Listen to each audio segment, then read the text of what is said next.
Thank you for listening to 66.6 WMAW in downtown hell, where the time is irrelevant and the temperature is about 4,000 degrees above excruciating. I'm your Demon King Sarge, and I'll be spinning the sounds of budding puberty, warmth, rebirth, perhaps unbirthing, male pregnancy, let's throw that in there, flowers, the color green, and an inappropriate erection lasting longer than 4 months. Speaking of radio, before the internet, before automated corporate radio that was programmed with demographic data, before record companies bought airtime for their mediocre bands with a Scarface amount of coke and blowjobs, there were these little rickety radio towers in the middle of nowhere with a microphone and a turntable and a living, breathing person who loved music. And they played the songs that made them feel something, that got them excited.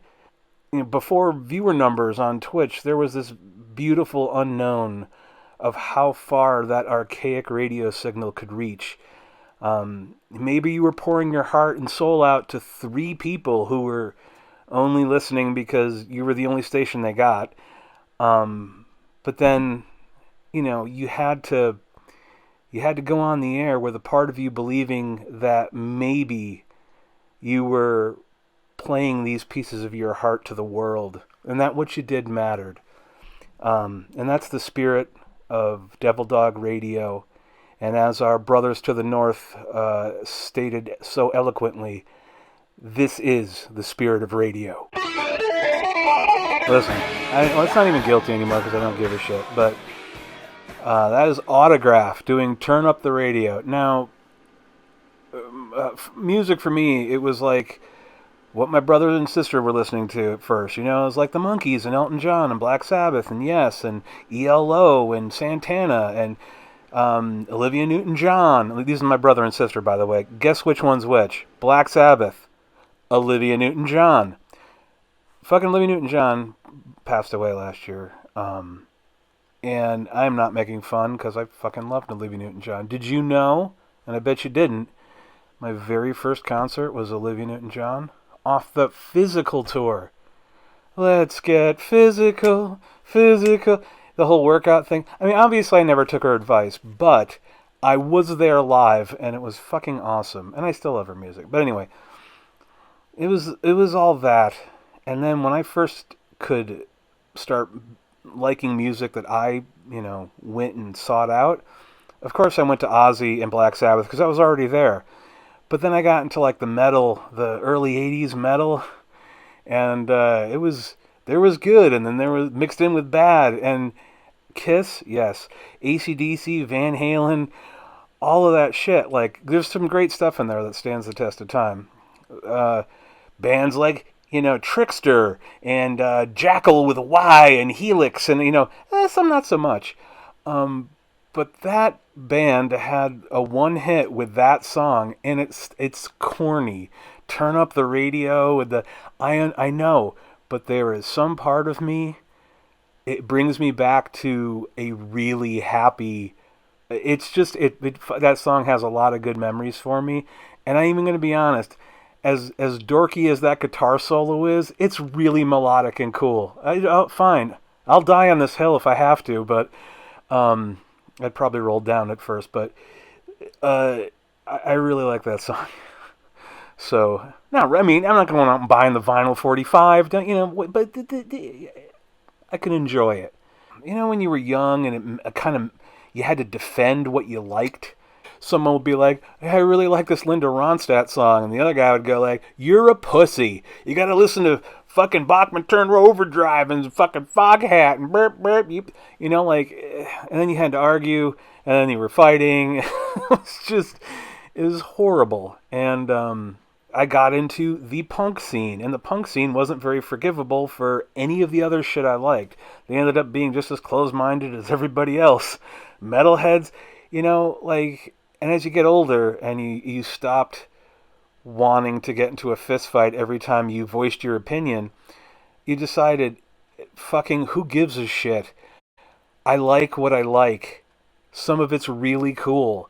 Some of it, no, what is cool? I don't fucking care. It's a good song to me. It's a good song to me, and that's all that matters. The end. So yeah, Autograph, Turn Up the Radio. Joe Jackson did On Your Radio. There's a theme, and Rush started us off with The Spirit of Nipple Play. Anyway, I'm old, so you're gonna hear references to ice cream flavors that don't exist anymore. Just fucking strap in. I'm a wealth of knowledge, if nothing else. Knowledge that you don't want. Thank you for tuning in. This is our ode to fucking Coily and his spring war of darkness, or whatever we're calling it. It's Celebrate Spring. We did some pretty heavy topics, some pretty heavy shows. A lot of crying on my part. Decided, hey, I don't want to do that for this show. I'm going to do something spring-related, songs that just make me happy in some way, like spring does, which I'm sure it does for all of you, especially if you live in part of the world where you have winter preceding it. Boy, it's like put your nuts in a pair of vice grips and just keep cranking and then leave it on there for a week and then take it off. Oh my God, does it feel good to take it off? That's what spring is to winter. There is music for each time of the year, for occasions, and spring is one of my favorite times of year. And so I wanted to celebrate it with all of you. This old hellhounds, I've been through the great wars. I went through Nam. It was in the early 90s, but, still. The war on drugs. Spoiler, the drugs won. It's the war on terror, which made sense to me because we are tired of being terrified. So let's start a war to calm things down. If we can calm it down with a war, we're defeating terror. That seemed to make sense. The Cola Wars. And put all my money on Shasta. Lost everything. But it's all good. Life is good. But all of the things I went through kind of fucked me up, but good. So I go to a doctor and I say, fix the crazy, please. So they put me on this medication that I took for 10 years, and it makes the constant terror and panic attacks and depression and all the horrible stuff, it makes it happen a lot less, okay? So a decade and 3 shirt sizes later, my life consisted of laying in bed for weeks at a time thinking of creative ways to kill myself. And I thought, hold up, wait a minute, something ain't right. So I got another doctor, and I tell them about the bed and the dying thing. And then they have me stop my old meds and put me on ADHD meds. This sounds like a great idea, doesn't it? I thought so.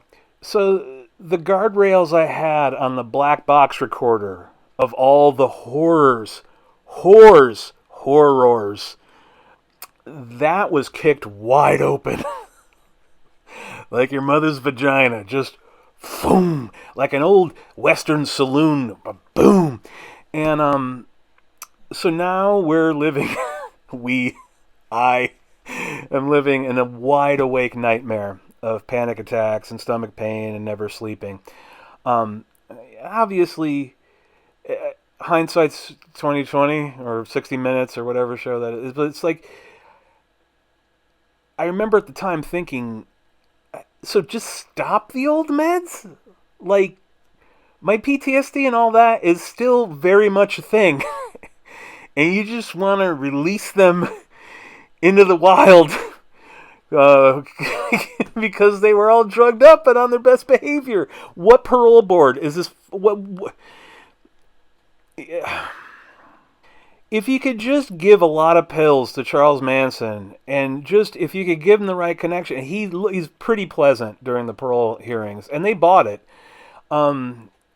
So So this doctor, with all the framed certificates on the walls and everything, you kind of end up, because we don't have the certificates, we kind of have to trust him. But even to my unmedically trained eye, this seemed like a shit idea. But part of me was like, well, he's a doctor, right? He wouldn't do it if it was a bad idea. But indeed, it was a bad idea. Taking the monster, the black box monster from Marvel coming this fall, black box monster, and just setting it free. It was like setting a coked up suicidal cocker spaniel free in a minefield. It was just like, well, this is only going to be a matter of moments before we got to go to the shelter and grab another one, because this isn't going to... Well, hold on. Cover your ears, shield your eyes. This thing will be over in a second. So I go to my... I look up a psycho person, head noggin, the old noggin jockey, they used to call it back in Korea. So I go to my first appointment, and I tell him what I just told you, exactly in that way. And his eyes get really wide, and he agrees that the old med switcheroo was a bad move, and he explained why.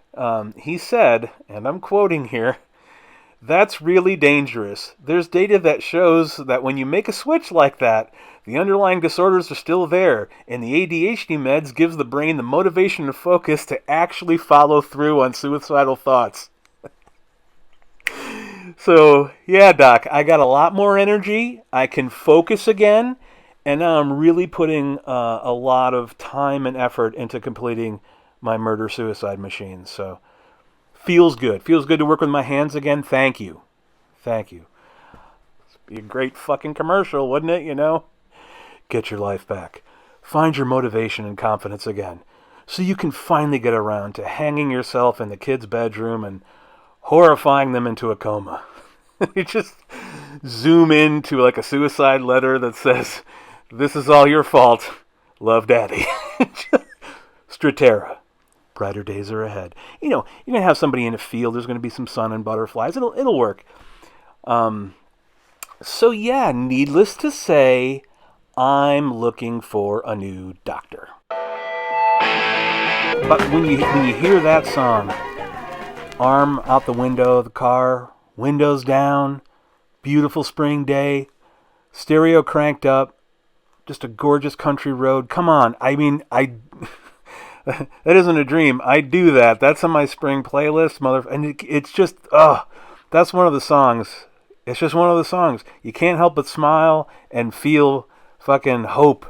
You can't, whoever the fuck she is, you can't. Why am I feeling her? How did she even get in the house? I don't know. But Earth, Wind, and Fire, motherfuckers, got to get you in my life. Thank you for tuning in to 66.6 Devil Dog Radio, here for our spring festival of flings, Coyley's army of springtime festiveness and birthing. There's a lot of birth. There's a lot of afterbirth, before, after, during. I hope you're getting in the spring spirit. I would ask y'all if you had a nice Easter, but I don't give a shit. I also don't believe in whatever sort of David Blaine magic trick they're trying to fucking pull. Yeah, he died. He died for a couple of afternoons for all your sins. He was mildly inconvenienced, and then he's dead, and we put him in a thing, and then he's not there. Oh my God! Fucking applause everyone. It's like a really good, like a David Copperfield show or Doug Henning. It's the magic of wonder. Well, let's face it, back in the biblical times, I mean, the time that the Bible was written, I mean, it's fiction, but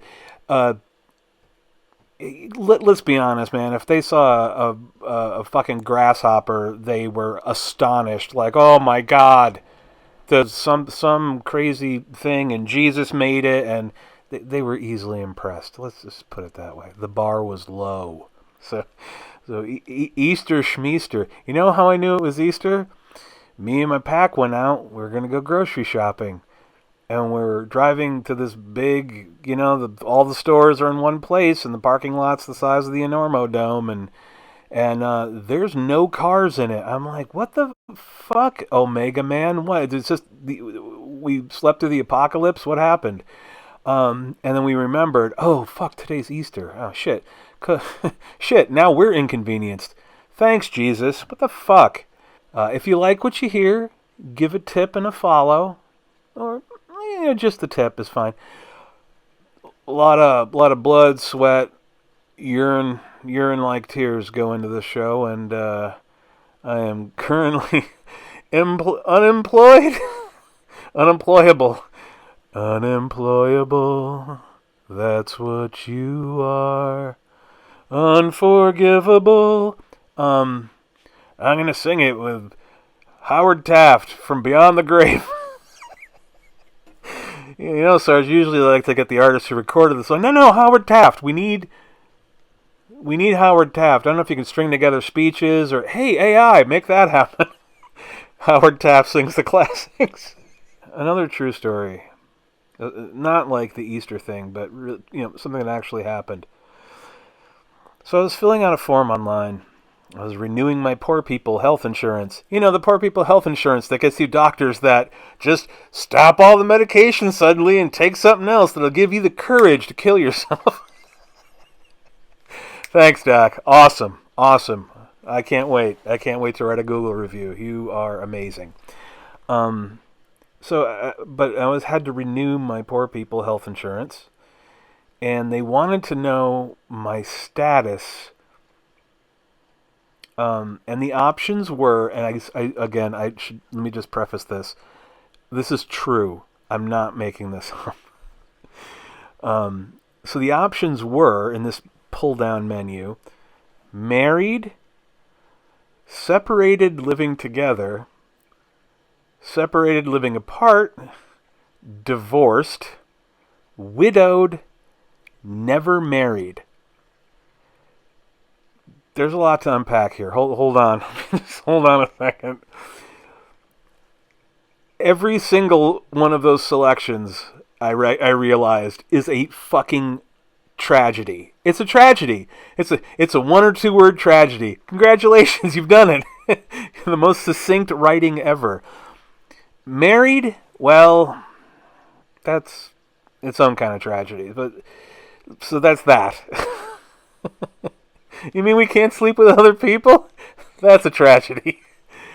Separated living together.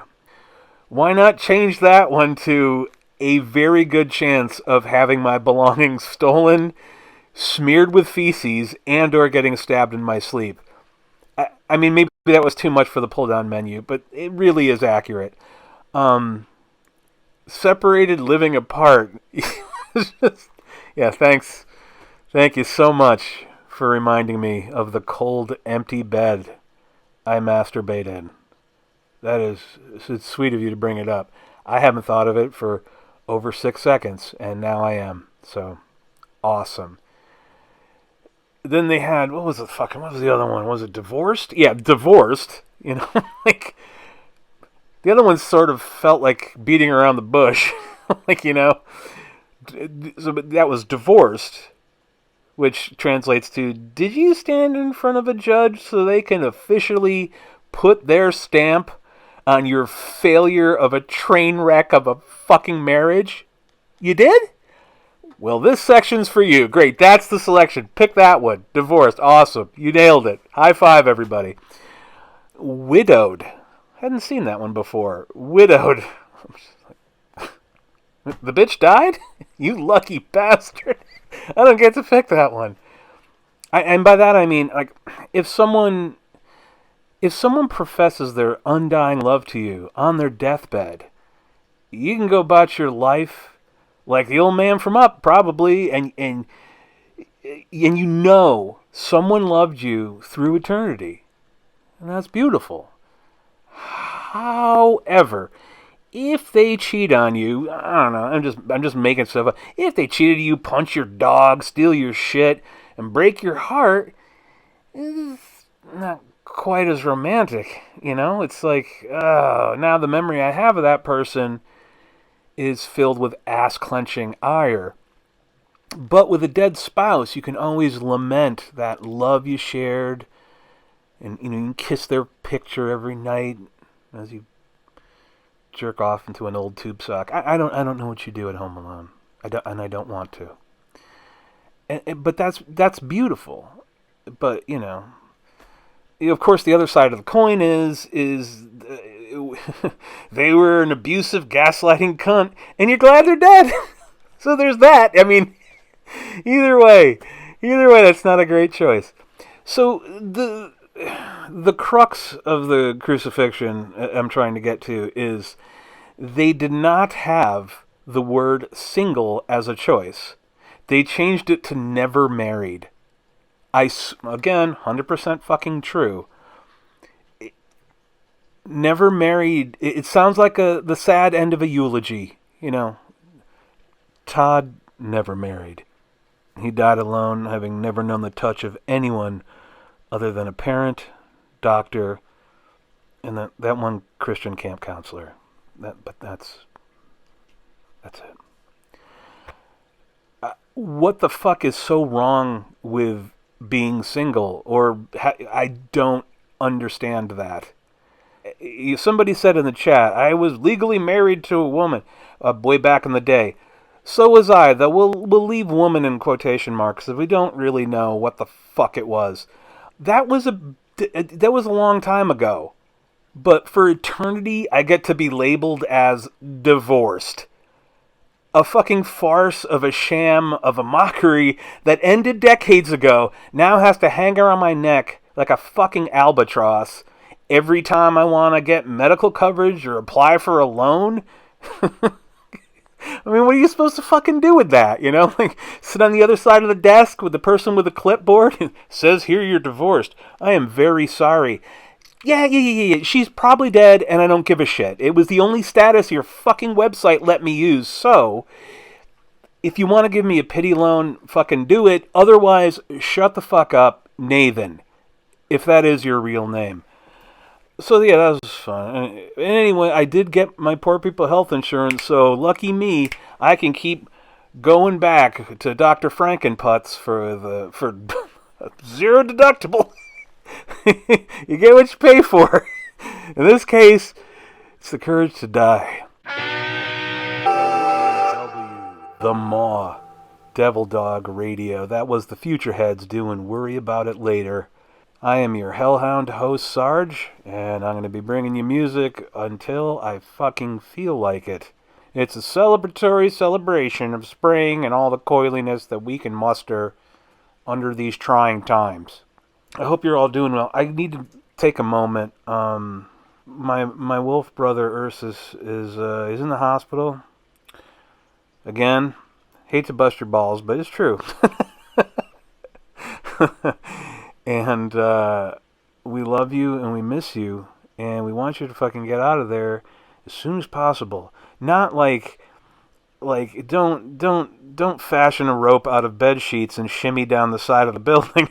But when you're ready, we want you to feel better. We want you to be out of the fucking hospital. We all know you've spent too much time there. I'm sure a lot of people in this room have. I'm in this room. I spent a month and a fucking half in it. It was traumatizing, to say the least. I love in every sense of the word nurses and medical personnel. Aside from the whole they save your life sort of thing, or in the case of my doctor, almost takes it, but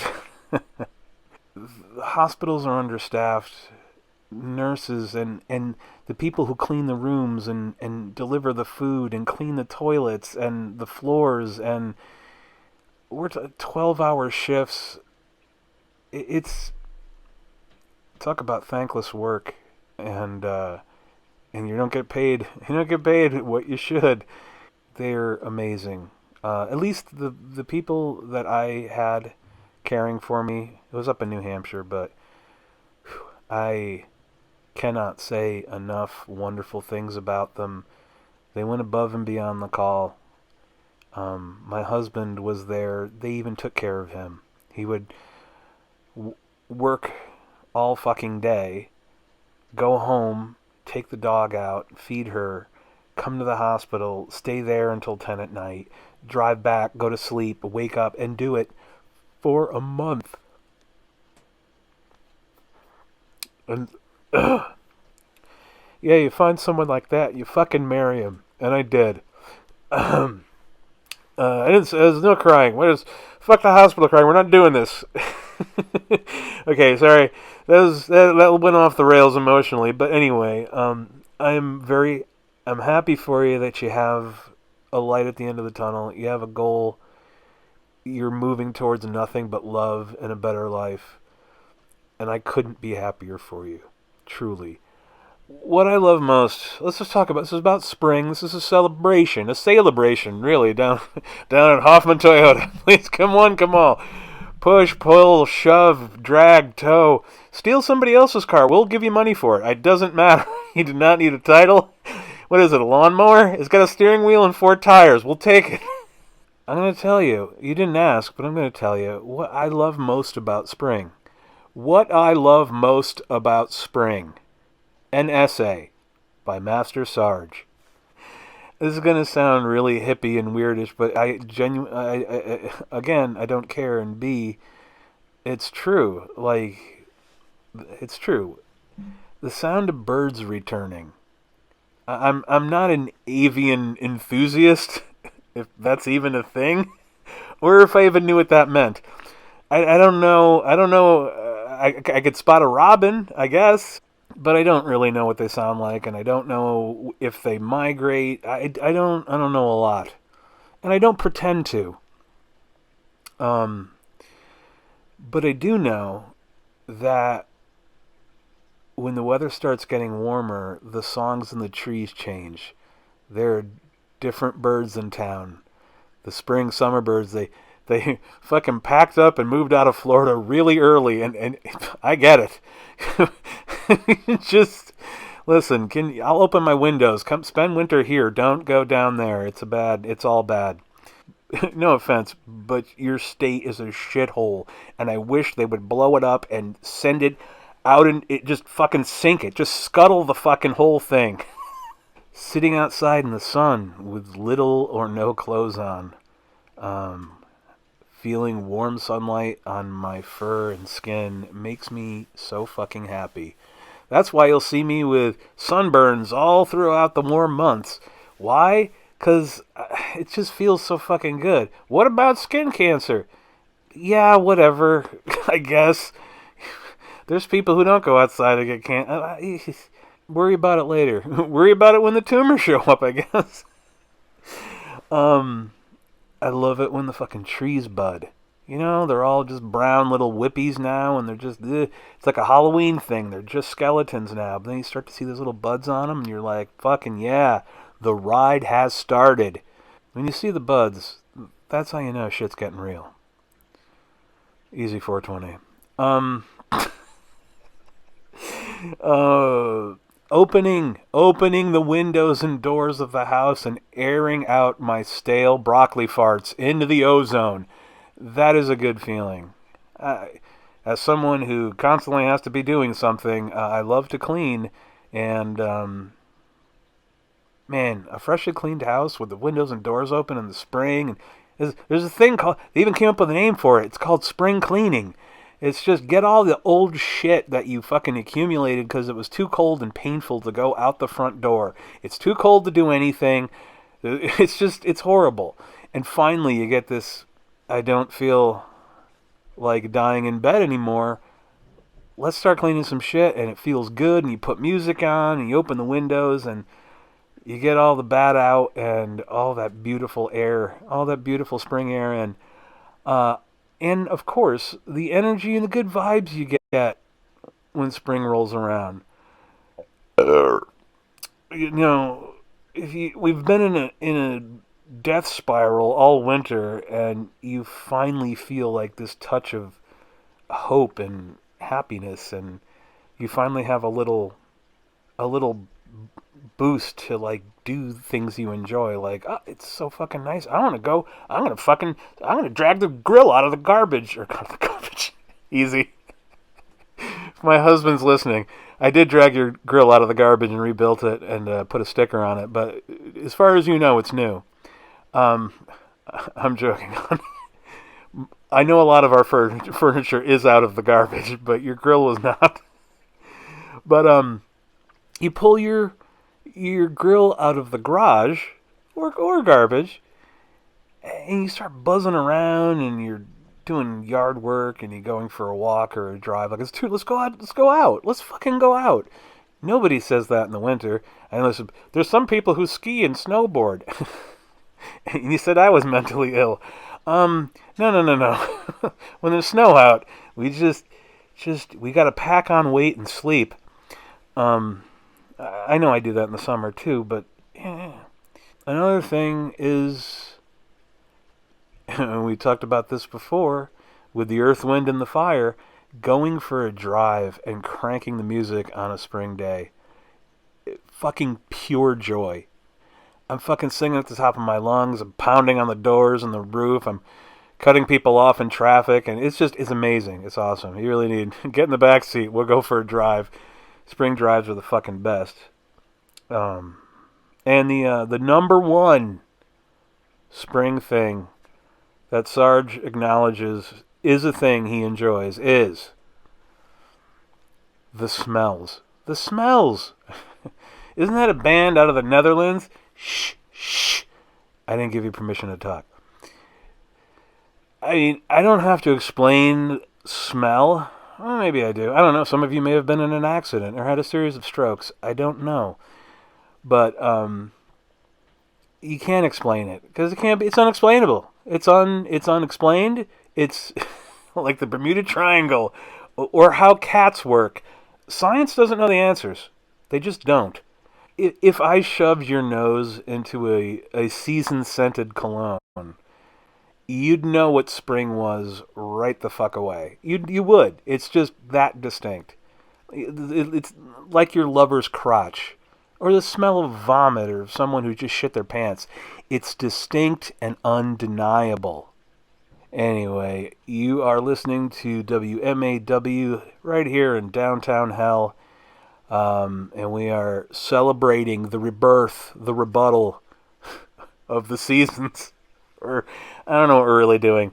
But we're here together, a little pack of beasties and weird, kinky creatures. And we're here to fucking forget about the world for a while, play some music, talk about weird shit, stopping and taking a moment to enjoy life and music and ourselves and each other.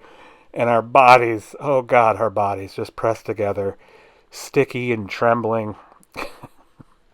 But enough about summer camp. Anyway, in a cloud of professionalism, we're going to head on over to the Devil Dog Radio newsroom for a look at the happenings and the goings-on and the comings and the goings around the globe of the world we live in. Over to the newsroom, which is, well, it's just me here, so I guess I'm doing the news. This is actual news, by the way. This just in. Children race to collect marshmallows dropped from a helicopter in Detroit. Detroit, USA. Because, of course, it rained marshmallows at a suburban Detroit park on Friday as children raced to snatch up thousands of gooey treats being dropped from a helicopter. It's all part of Detroit's new scaled-back school lunch program, which received drastic cuts during the last school budget. Once a week, on Monday, a helicopter will drop expired food from Family Dollar on hordes of waiting children who will fight to collect enough food to last them until Friday. Operation Bootstrap, as the district is calling it, will soon, they claim, cut down on childhood obesity. Hundreds of children waved and cheered as the helicopter passed on its way to the drop zone. Once there, a passenger dumped the treats out of a sack, like you do with children. Dumped treats out of a sack and onto the grass below, and children darted to collect them. It was like watching the WKRP in Cincinnati Thanksgiving episode and the Hunger Games at the same time, a spectator told reporters. Officials stress that although the fluffy treats are tempting, they must not be eaten because they hit the ground. Something you've never heard in a Denny's kitchen before. Instead, kids exchange the marshmallows for candy, a coloring book, meth, and a one-day pass to the Holocaust Museum. Which begs the question, couldn't they have just given the kids those things without using up the school budget for a helicopter rental? Just throwing it out there. I'm just reporting. I'm just your hellhound reporter here on the street, on the scene. Robin Kinney, the mother of 3 children who took part in the giant, great marshmallow drop, one of whom lost their life in the chaos, stared across a still smoking field and cried, "The horror. The horror." More news at the top of the hour here on WMAW, and now back to our Bell's Palsy Marathon, already in progress. Here on Hell's favorite radio station. It's the only one. 66.6 Devil Dog Radio. Howard Jones, things can only get better. Unless there's a cancer diagnosis. But maybe there's a few holes in Howard's thinking there, but well, it's spring. It's a celebration. Let's give it to him. Let's give it to him. We've been locked in solitary confinement with 12 minutes of sunlight a day since Mariah Carey tortured us for every fucking second we tried to walk through Walgreens to buy Pepto-Bismol. Really? It's 4th of July. Maybe turn that shit off. If I have to jump behind this counter, A, I'm going to throw my back out. B, I'll crush you if I lay on top of you. And C, I will rip every cord out of every speaker in this goddamn place if you don't stop playing Christmas music. Or more importantly, really shitty Christmas music. So that basically in a nutshell, that was winter. So I told you I'm off my meds. You're like, we couldn't really tell. You just sound as wacko as... Yeah, I know, but it's less effort now. And my spine has been trying to kill me since the early 2000s. So getting off my old meds and onto some new shitty ones started insomnia, what we like to call insomnia. What's insomnia? If you don't know the meaning of that word, but you don't sleep. You're not sleeping. You can't sleep. I can't sleep. I'm tired. I'm exhausted. I crawl into my bed and nothing's happening. I'll be staring. Like I'll get comfortable. I'll start to doze off, and I'll think, "Oh man, I must have slept. What is it? Daylight?" And I open my eyes, and the clock shows it's like 5 seconds past when it's insane. It's maddening. It really is. It's ridiculous. And that happens all night. Like, no time has passed. How can this fucking... Anytime I want to do something fun, all of a sudden it's over. Now I want to fucking sleep so my brain doesn't start fucking revolting inside my skull. And now time stands still. Thank you. Again, Rush. Thank you. So I've gone like a week plus with only getting a few hours of sleep a night. So I'm run down and I feel like I have the flu and I just feel shitty. So last night I knew I needed to sleep. Like, I got a show today. I want to fucking sleep. Really do. So I pop some knockout pills and close my eyes. And when I opened them again, there was a almost comical amount of back pain. I'm talking like I couldn't take a breath. I went to raise my hand up and it was like yelping with pain. It was just sickening. It was sickening pain. So I'm alone, you know, the boys are at work and I'm laying there trying to figure out how am I going to get shit stains off a Sealy Tempur-Pedic mattress. That's my first concern, is what are we going to do here? And so as I'm laying perfectly still, the bed starts bouncing. Like a shaking, but the bouncing, it was zooming on the bouncing. And then it was like the whole house. Like I felt the floor fucking like I was doing jumping jacks on it. It was just, the whole floor was just bowing. And I heard like a creak of the house. And I thought, oh, it might be the wind? That was my first thought. Because I'd lived in a place on the top of Rapunzel's Tower in New Hampshire where when there was strong wind, the whole fucking thing swayed. It wasn't great. But I thought, well, maybe the wind just sort of shook the house a little bit. But it didn't. It wasn't it. It didn't feel right. I'm like, no, the wind doesn't make the floor bounce. So, what the fuck is it? Godzilla? Fuck, I hope so. So I go to the interwebs, and because then I thought, earthquake? Sure enough, 4.8 earthquake. It originated in New Jersey, where a lot of horrible things originate. And it just worked its way up here. Because it wasn't enough that I was in stomach-churning pain. God had to drop-kick the piss-filled snow globe of my life down the stairs. What's next? Toilets are going to back up and the sofa bursts into flames? Sure, why the fuck not?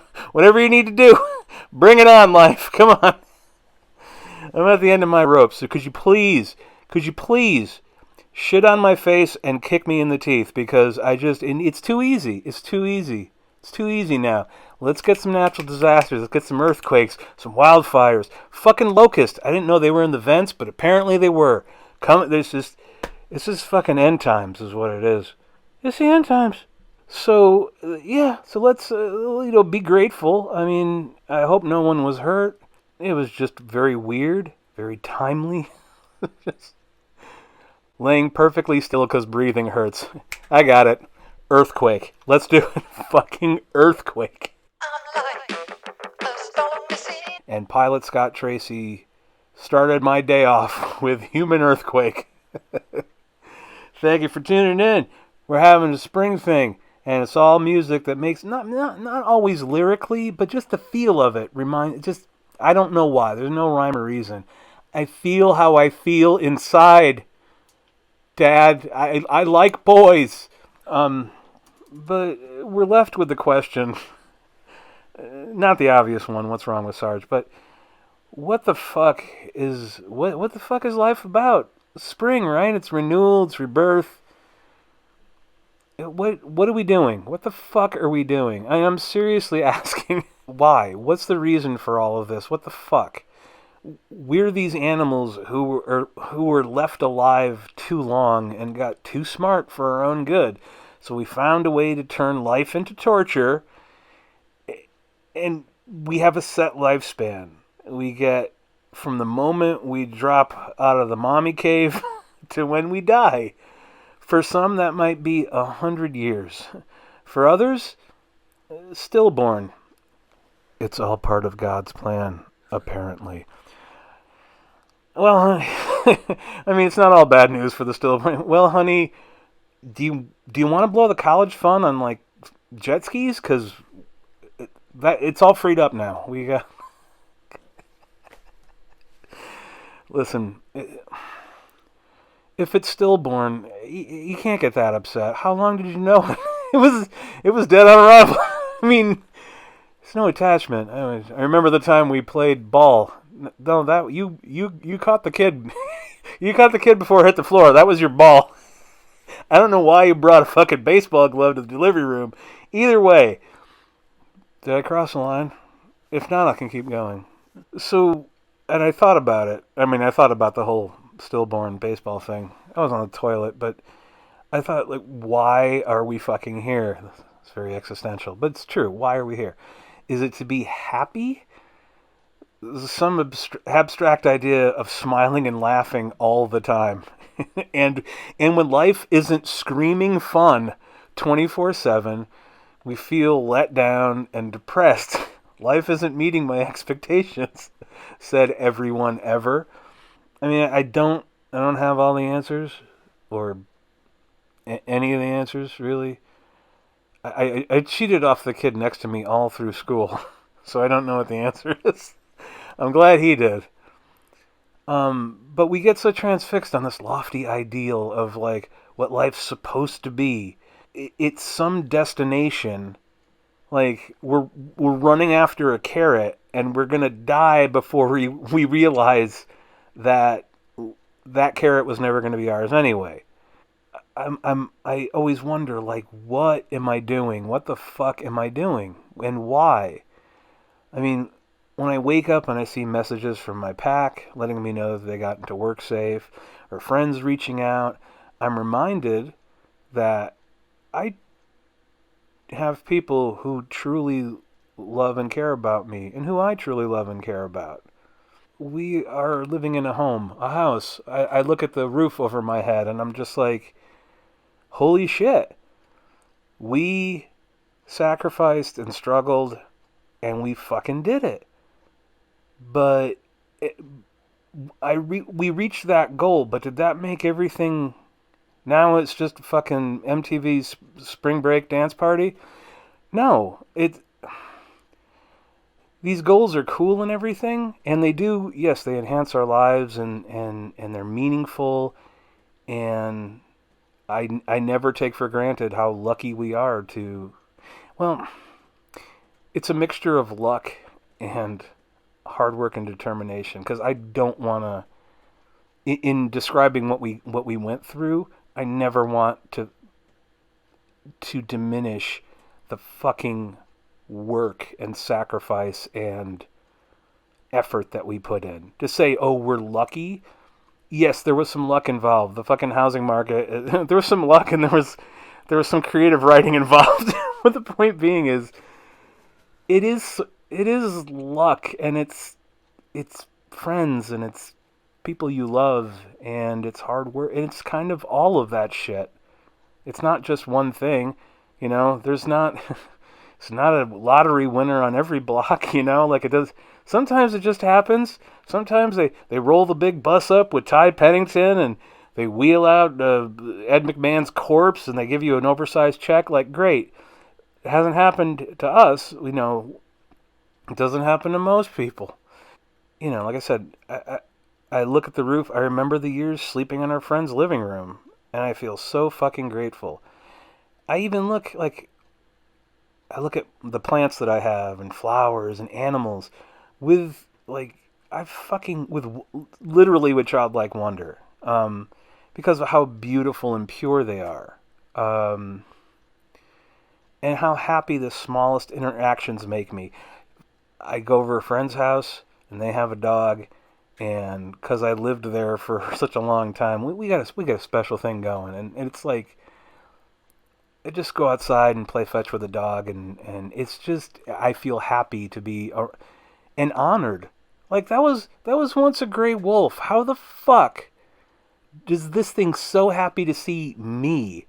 Like I don't know if anyone ever stops and thinks about that. Like I think we kind of take a lot of things for granted. Like these are, I know they're domesticated, but they were once wild, and now they fucking really care about us, and we're part of their pack, and we're their universe. Holy shit. Holy shit. What an honor and responsibility. But also, what a fucking joy. What a joy. I I went to the weed store, and there was a golden retriever. It was pouring rain, and I looked up, and I saw a golden retriever, and some guy I'm like, I'm petting that. I don't care. I'll end up in the back of a squad car. This is happening. And it was just like the greatest. It made my fucking day or week. I'm still talking. I'm talking about it now. Still talking about it. Those things have more of an impact on me in my life than goal I guess I'm working towards, because I might never reach it. People drop dead every day. Yeah, I know. If the point is the destination, you're missing all, like, the little stuff, the good stuff, the stuff that you can have right now. I know this is sounding like a Christian infomercial. I don't mean it to. It's in the spirit of spring, but I'm genuinely been thinking about this and trying to work through it.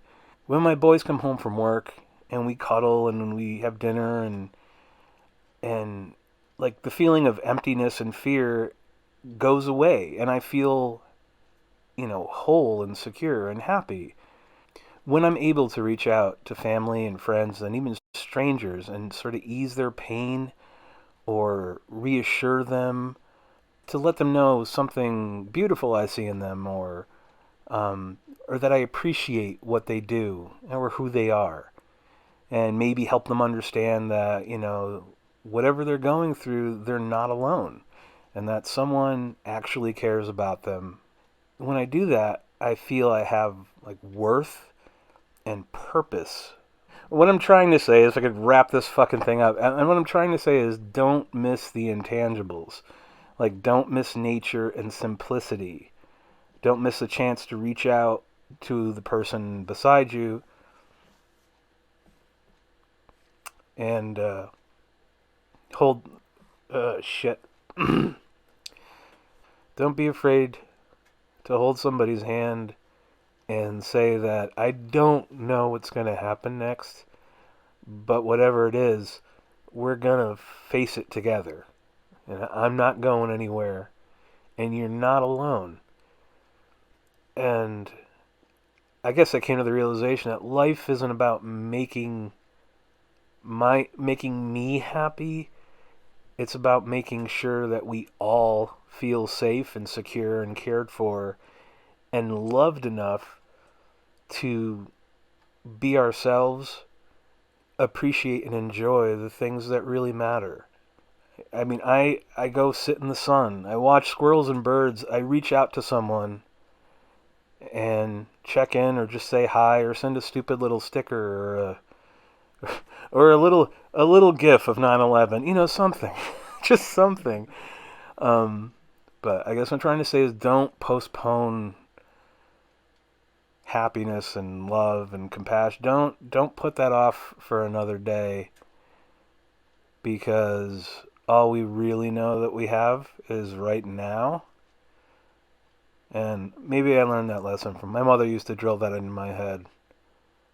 She's like, live each day. You don't know what tomorrow's going to bring. Holy shit, was she right. Again, I'm getting teary again. My tiger, my husband, one of my husbands is away. The fox is right here. But my tiger is away on work this weekend, and so it's kind of difficult, because, like I just said, when we're all together, everything feels whole and right, and when somebody's missing, it feels wrong. So anyway, I wanted to play dedicate a song to Cringer. I don't know if you're listening, Cub. I hope you are. But this song is going out to you. All these songs they just bring the sunshine. They bring the sunshine to my heart. What else did we do? Oh, we started things off with Jump Little Children doing "Made It Fine" for my tiger, who's off in Boston doing the Lord's work. He's probably, right as we speak now, he's trapped in a hotel room with a fucking... This isn't a joke. Okay, maybe the marshmallow drop, that was a real thing. I may have added a few, may have used some artistic license. But it was a real thing. A kid didn't die that we know of. He's gone to some business weekends and gotten stuck in a fucking shitty hotel room with a religious fanatic who had to like pray and do these rituals out loud. Apparently it had to be out loud. I don't know why. It can't be in your fucking head, but it was all like during the night. Now some of us have, let's just say, a problem with organized religion. A problem, I don't know, maybe in the form of abuse. Let's just leave it there. And he actually, he fucking told the guy, listen, don't fucking do that here. And so he would be trying to sleep, or my tiger would be trying to sleep, and the guy's in the bathroom praying out loud, and keeping him up. And it's just like, holy fucking, I would rip his Bible up in front of it. Fucking stop it. Stop it. But he went and told his company, don't ever book me in a room with somebody. Oh, because here's the caveat. It happened again. There were two people who were religious nut jobs asking him like, "Are you in the Lord and our faith and Savior?" And ba ba ba ba ba ba. And it's like Tiger's like, I have to use my entire weekend to be in boring fucking conferences instead of in my home with my pack and doing anything other than this. This is so far over the line. I don't know where to go from here. So, honey, if you're listening, I hope fucking Jim Baker and Tammy Faye's ghost are not at the foot of your bed mixing 44 gallons of ripped Bible into the rice. I love you so much. I love you so much, and I miss you, and I can't wait for you to be home again. Homo. Anyway, yeah. So I want to thank you for listening. That's the Spring Spectacular. I got a few more songs, but I want to thank you all properly for listening to Coydley's demonic ode to spring. My pack, my foxes here. I want to thank my pack. They're beautiful. I love them. I appreciate them. And life is so much better with them in it. Thank our extended pack. Sin, Artek Tiki Kai, Blythe and Uther. You guys, you make me. You're amazing. And when I think no one cares about these shows or the music, you guys give me a boost of confidence and inspiration. So and so much more. Thank you so much. Everyone who's tuning in. I again, I can't read down a list, but I just thank you for being here and letting me share the music with you and the fucking crazy weird things that come out of my brain mouth. But thank you all. Thank you all for being here. I hope you enjoyed the show. Go out and enjoy spring. Go out and enjoy your life. Be good to each other. And until next time, I'm going to leave you with a bit more music and some words from the late, great Joe Strummer, who said it better than I ever could. And so now I'd like to say, people can change anything they want to. And that means everything in the world. People are running about following their little tracks. I am one of them. But we've all got to stop just following our own little mouse trail.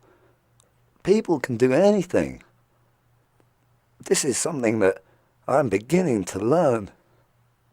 People are out there doing bad things to each other. It's because they're being dehumanized. It's time to take the humanity back into the center of the ring and follow that for a time. Greed, it ain't going anywhere. They should have that in a big billboard across Times Square. Without people, you're nothing. That's my spiel.